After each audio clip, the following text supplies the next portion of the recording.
Happy Sunday teman-teman Give Young Youth. Mari kita muji Tuhan sama-sama.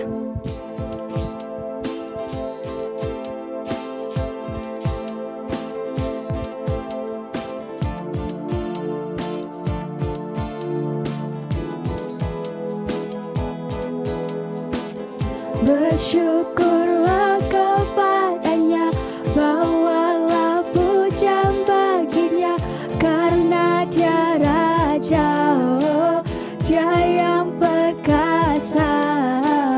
Tuhanlah kekuatanku, mazmur dan keselamatanku, dia penolongku, dia beri hidupku. Kau yang berjaya, seluruh semesta sujud menyembah.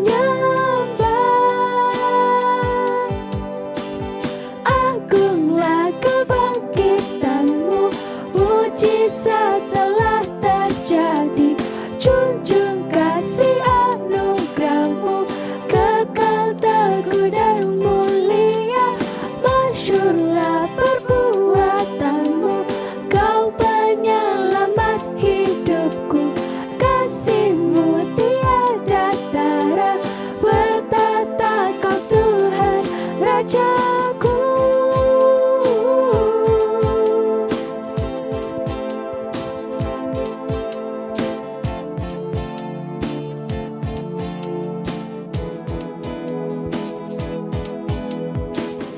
Bersyukurlah kepadanya, bawalah pujian baginya, karena dia Raja, oh, dia yang perkasa. Tuhanlah kekuatanku, mazmur dan keselamatanku, dia penolongku, yang beri hidupku.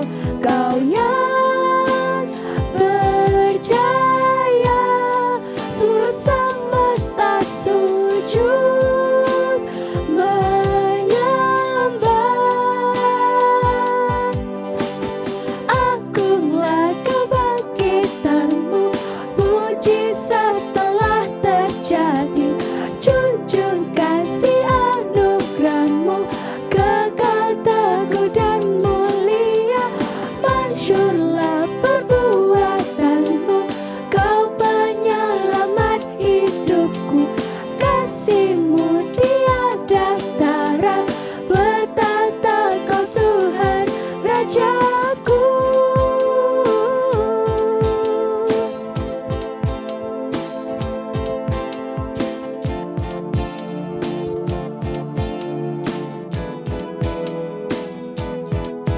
Kau yang berjaya, seluruh semesta sujud menyembah.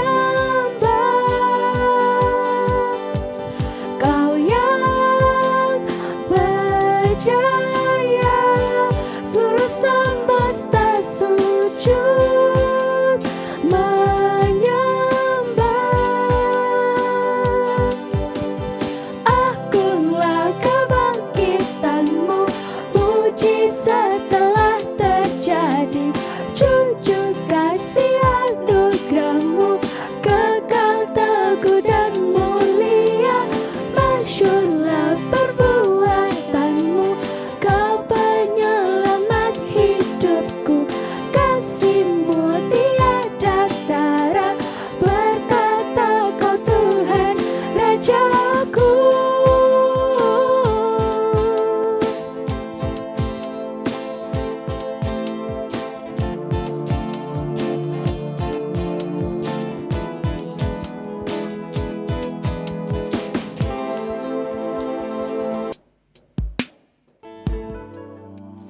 Hari ini kita memasuki Katekismus Reformasi minggu ketiga.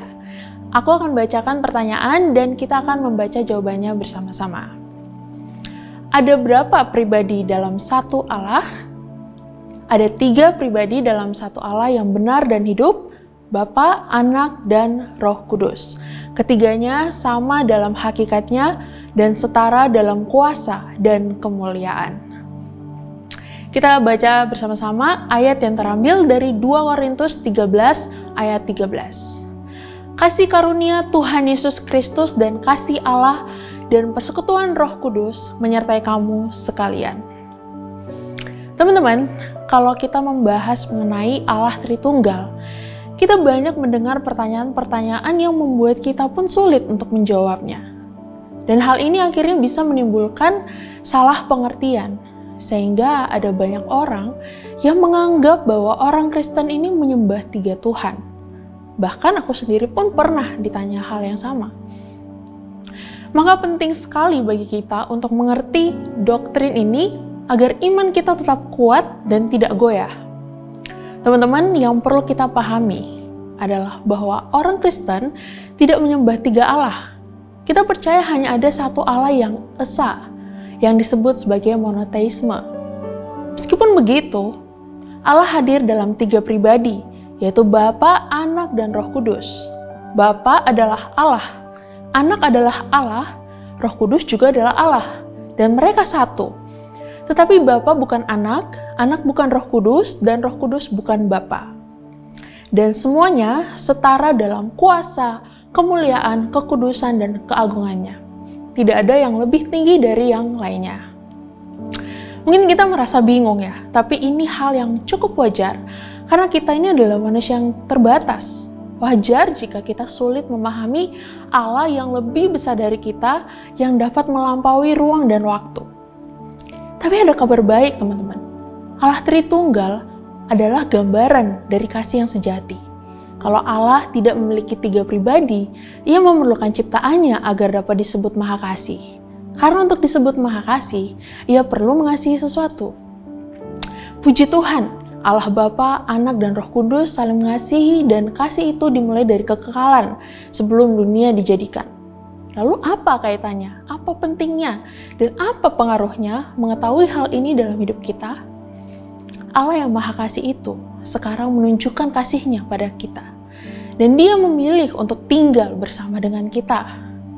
Artinya, teman-teman, masalah apapun yang aku dan teman-teman sedang hadapi sekarang, kita bisa hadapi dengan tenang karena kita tahu Allah yang penuh kasih itu ada bersama-sama dengan kita. Dan Dia tinggal di dalam kita. Amin. Lalu bagaimana kasih itu ditunjukkan? Kalau kita paham dan mengerti bahwa Allah kita itu satu hakikat dan 3 pribadi, itu menunjukkan kesatuan yang utuh tentang keselamatan kita. Saat manusia jatuh ke dalam dosa, Allah Bapa merencanakan rencana penebusan bagi kita manusia. Allah Anak melaksanakan dan menyelesaikan kehendak Bapa turun ke dalam dunia untuk menyelamatkan dan menebus kita dari dosa. Tidak hanya itu, Dia bangkit naik ke sorga dan memberikan Allah Roh Kudus untuk memberlakukan dan mengaplikasikan keselamatan yang telah dikerjakan Allah, sehingga rencana Tuhan itu tidak gagal dalam hidup kita. Wow, ini adalah suatu kebenaran yang luar biasa. Mari kita bersyukur, dan biarlah ini dapat mengingatkan kita bahwa Allah sangat mengasihi kita. Allah telah memberikan mujizat yang terbesar. Ia memberikan apa yang benar-benar kita butuhkan, yaitu keselamatan dan hidup yang kekal.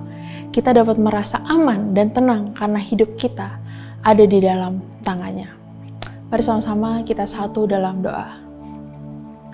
Bapa, Putra, dan Roh Kudus, kami mengucap syukur dan berterima kasih atas kasih-Mu. Kami mengucap syukur bahwa kasih itu dilimpahkan bagi kami, Tuhan, dari 3 pribadi yang sempurna. Kalau kami ada sampai saat ini, itu semuanya karena karya keselamatan yang sudah Engkau kerjakan bagi kami. Itu semuanya karena anugerah-Mu, Tuhan. Dan Tuhan, saat ini kami berdoa, Tuhan, biarlah kami senantiasa diingatkan, biarlah kami senantiasa sadar, Tuhan, bahwa anugerah-Mu itu cukup bagi kami, bahwa kasih-Mu itu cukup bagi kami, dan rencana-Mu itu yang terbaik bagi kami. Rancangan-Mu itu tidak pernah gagal dalam hidup kami, Tuhan. Inilah doa dan syukur kami. Tuhan, kami berdoa hanya di dalam nama Bapa, Putra, dan Roh Kudus. Amin. Mari teman-teman kita menyembah Tuhan lebih dalam lagi.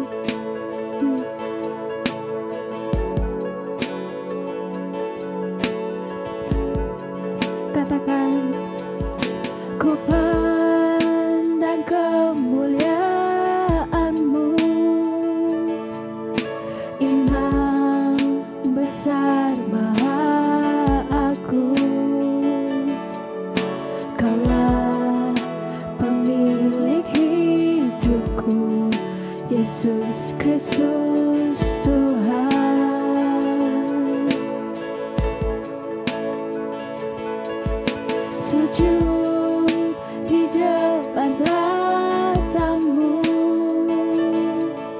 taklukkan seluruh hidupku. Dalam tanganmu penebus, Yesus Kristus Tuhan.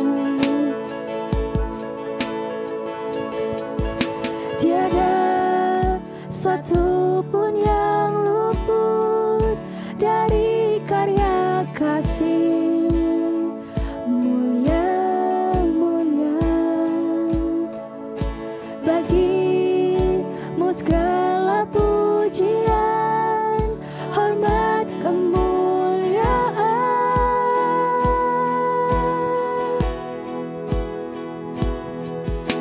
Engkau Tuhan ku tinggikan, yang bangkit dan menang, Yesus Kristus Tuhan.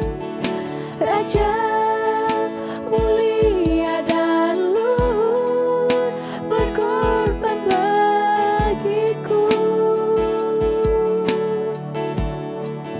Selamatkan jiwaku.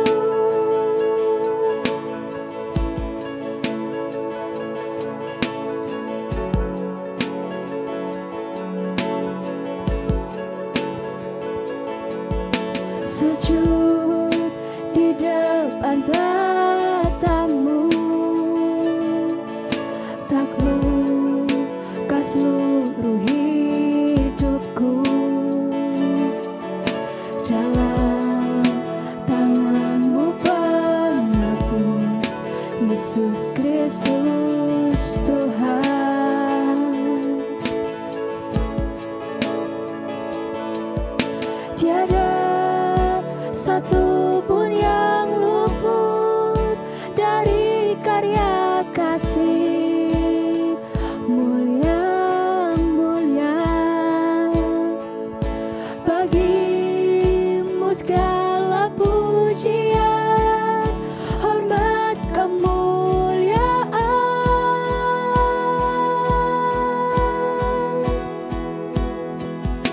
Engkau Tuhan ku tinggikan, yang bangkit dan menang, Yesus Kristus Tuhan.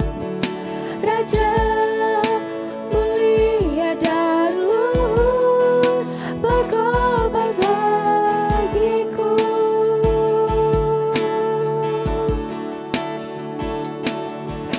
Maka jiwaku memuja, menyembah Sang Raja, Yesus Kristus Tuhan. Kekal sempurna kuasa-Mu, agunglah karya-Mu, Yesus Kristus Tuhan.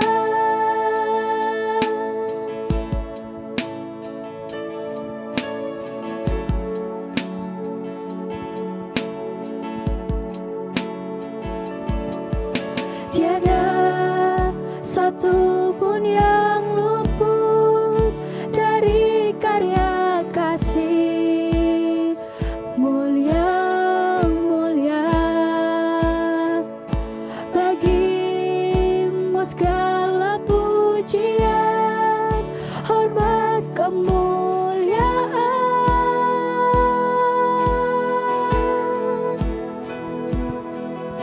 Tiada satu pun yang luput dari karya kasih mulia-mulia. Bagimu segala pujian, hormat, kemuliaan.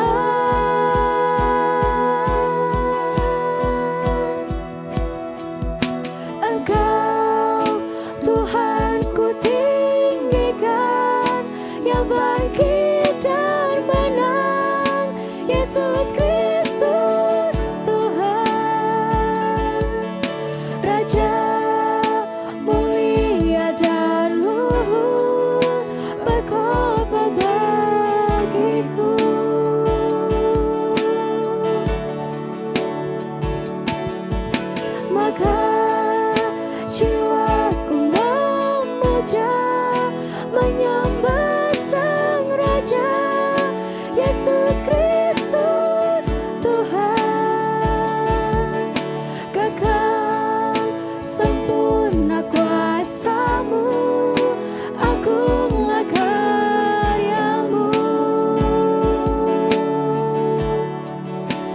Yesus Kristus Tuhan.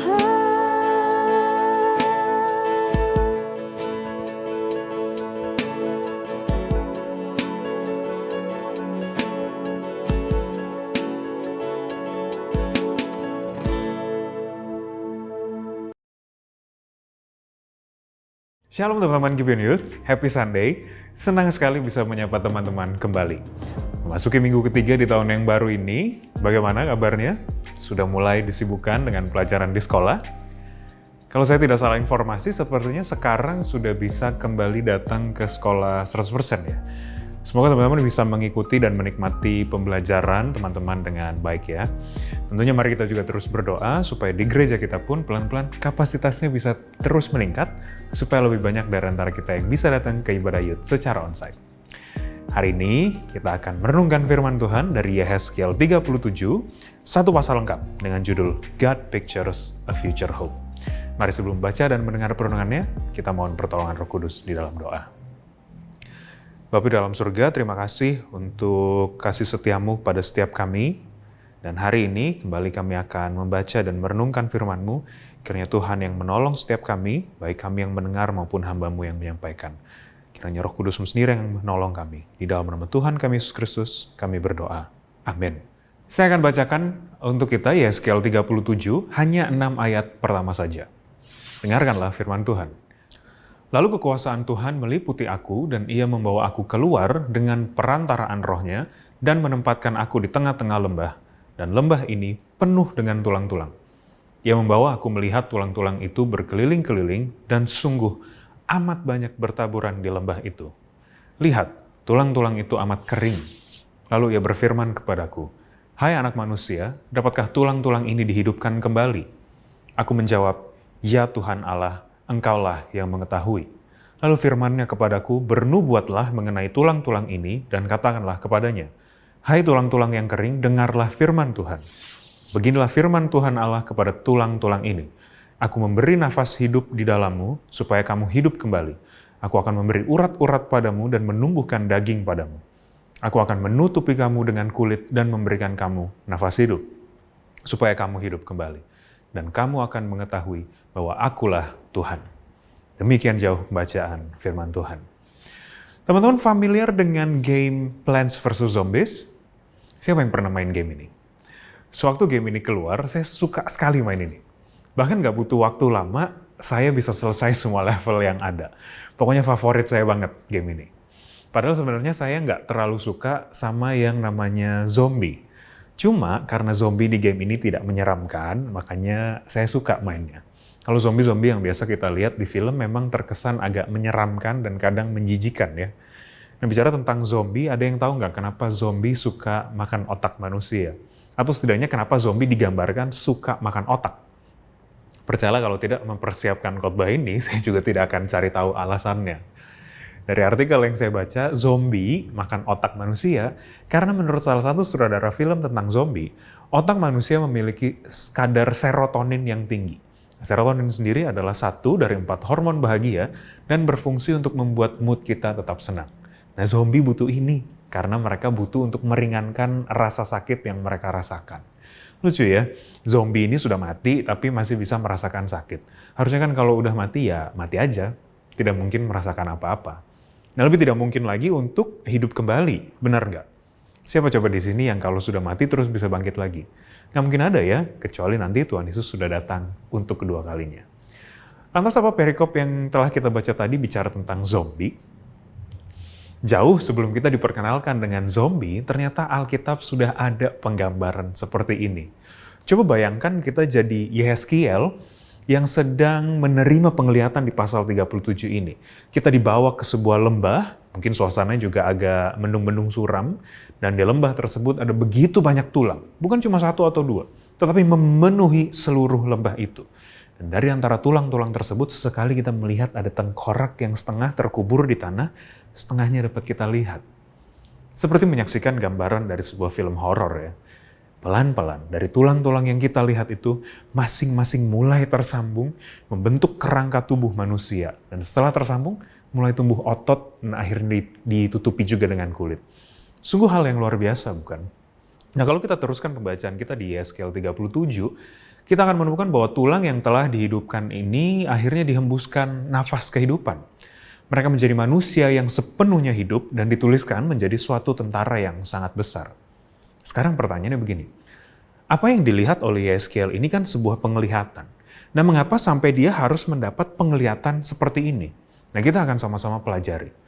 Teman-teman, kalau kita perhatikan Alkitab kita, mulai dari pasal 33, ini merupakan kumpulan nubuatan pengharapan bagi Israel. Sebab bangsa Israel pada waktu itu sudah berada di pembuangan di Babel. Mereka kehilangan pengharapan. Tidak ada lagi semangat untuk menjalani kehidupan. Mereka merasa asing di tanah Babel ini. Keadaan bangsa Israel bagaikan tulang-tulang yang ada dalam penglihatan Yeskel. Tidak berpengharapan sama sekali. Pernah gak sih kita merasa seperti itu? Kira-kira peristiwa apa yang dapat membuat kita merasa hopeless? Ditolak orang yang kita suka? Putus sama pacar? Di-unfollow mungkin sama sahabat sendiri, dapat nilai jelek di sekolah. Saya yakin teman-teman punya versinya masing-masing ya. Dan kurang lebih seperti itulah yang Israel rasakan pada waktu itu. Sungguh tidak ada semangat hidup. Nah, penglihatan Yeskel ini memang suram di awal, tetapi dilanjutkan dengan pengharapan.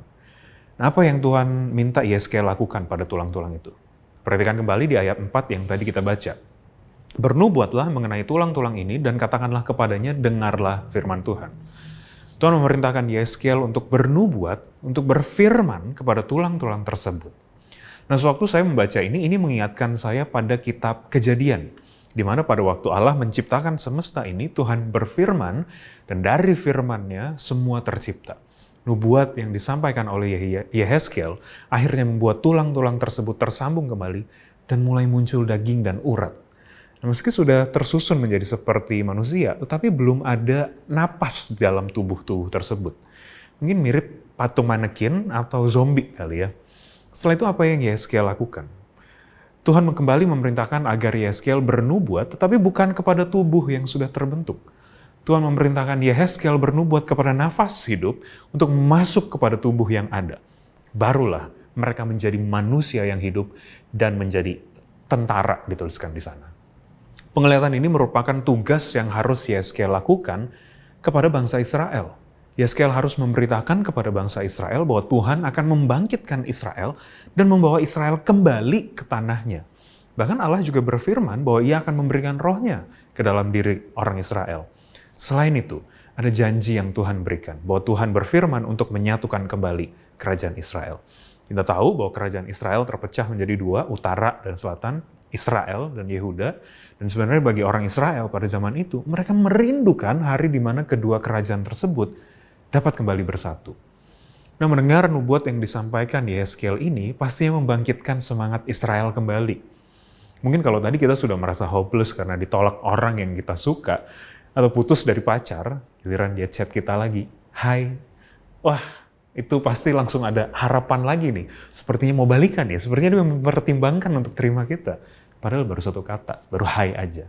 Nah, kurang lebih semangat itu yang muncul dalam diri orang Israel. Cuma apa yang Israel rasakan jauh lebih besar daripada urusan kita yang cuma sekedar baper sama orang lain. Nah, saya mau ajak kita melihat ke ayat 24-28. Kita baca sebentar ya. Maka hambaku Daud akan menjadi rajanya dan mereka semuanya akan mempunyai satu gembala. Mereka akan hidup menurut peraturan-peraturanku dan melakukan ketetapan-ketetapanku dengan setia. Mereka akan tinggal di tanah yang kuberikan kepada hambaku Yakub, di mana nenek moyang mereka tinggal. Ya, mereka, anak-anak mereka, maupun cucu cicit mereka akan tinggal di sana untuk selama-lamanya, dan hambaku Daud menjadi raja mereka untuk selama-lamanya. Aku akan mengadakan perjanjian damai dengan mereka, dan itu akan menjadi perjanjian yang kekal dengan mereka.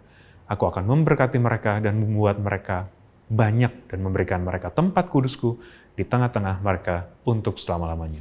Tempat kediamanku pun akan ada pada mereka, dan aku akan menjadi Allah mereka, dan mereka akan menjadi umatku. Maka bangsa-bangsa akan mengetahui bahwa aku, Tuhan, menguduskan Israel pada waktu tempat kudusku berada di tengah-tengah mereka untuk selama-lamanya. Setelah Tuhan menjanjikan untuk menyatukan Israel, Tuhan menjanjikan bahwa ada Daud yang akan memimpin mereka, dan mereka akan memiliki satu gembala. Tuhan juga akan diam di tengah-tengah mereka untuk selama-lamanya. Israel yang tadinya hopeless karena keadaan mereka di pembuangan, sekarang akhirnya mendengarkan pengharapan dari Tuhan. Pada kenyataannya memang tidak semua dari bangsa Israel merasakan itu ya. Ada jeda ratusan tahun sampai itu terwujud. Dan tentu kita tahu janji Tuhan ini digenapi dalam pribadi Yesus Kristus. Untuk tulang-tulang dapat hidup kembali, tentu itu adalah hal yang sangat sulit bahkan tidak mungkin. Namun melalui firman-Nya, Tuhan dapat membuat tulang-tulang dalam penggambaran Yehezkiel bangkit kembali. Dari apa yang Tuhan tunjukkan kepada Yehezkiel, Tuhan ingin menyampaikan bahwa Tuhan dapat melakukan hal yang impossible.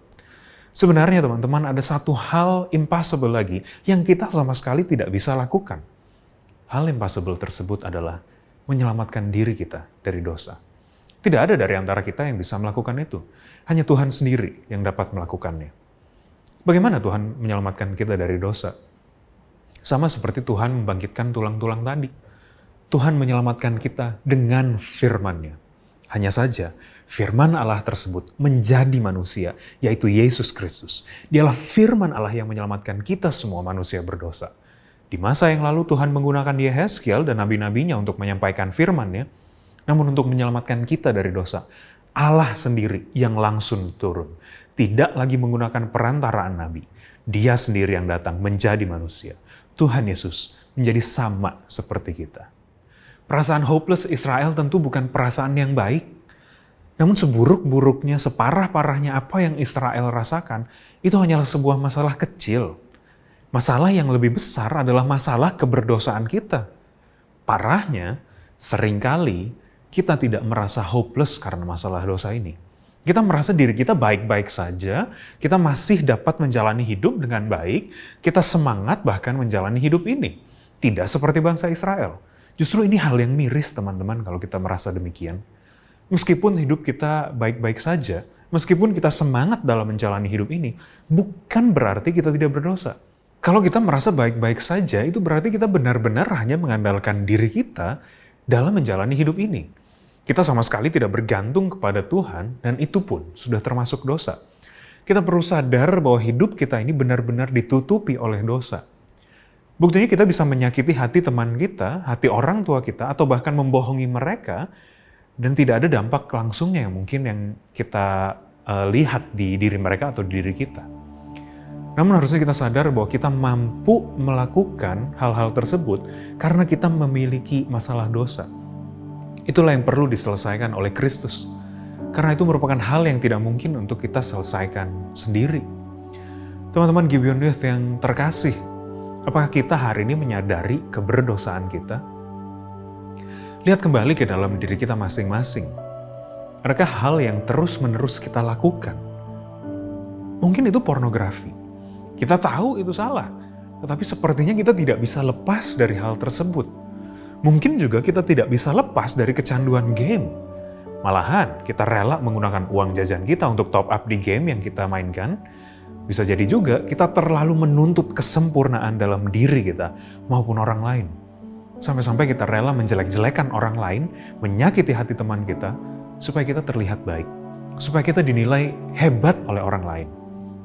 Sadarkah kita bahwa itu semua adalah akibat dari natur dosa kita? Sewaktu saya mempersiapkan perenungan kita hari ini, saya pun ikut disadarkan betapa berdosanya diri saya. Jangan dipikir sebagai seorang hamba Tuhan, saya tidak merasakan apa yang teman-teman rasakan. Percayalah, saya pun merasakannya. Jujur saja bagi saya pribadi, lebih mudah mengeluarkan uang untuk top up game setiap bulan dibanding harus memberikan perpuluhan atau persembahan. Seakan saya bergereja di dunia game yang saya mainkan. Memang sih Tuhan tidak menuntut kita untuk harus memberikan perpuluhan atau memberikan persembahan secara rutin. Tetapi dalam hal yang kecil seperti itu saja, saya sudah tidak setia kepada Tuhan. Bagaimana dengan hal-hal lain? Bisa jadi saya lebih parah dari teman-teman. Cuma mungkin nggak langsung ketahuan. Sungguh betapa berdosanya saya. Rekan-rekan yang terkasih, kabar baiknya, seburuk apapun kondisi kita hari ini, ada harapan yang Tuhan berikan kepada setiap kita. Dengan usaha kita sendiri mungkin kita tidak akan sanggup lepas dari dosa yang mengikat kita selama ini. Namun, Tuhan sendiri yang berinisiatif untuk melepaskan kita dari dosa-dosa yang mengikat kita. Lewat kematian dan kebangkitan Kristus, Kita yang tadinya hanya seperti tulang-tulang tak bernyawa, justru dihidupkan kembali. Bukan cuma diberikan tubuh yang baru, tetapi kita juga diberikan napas kehidupan yang baru.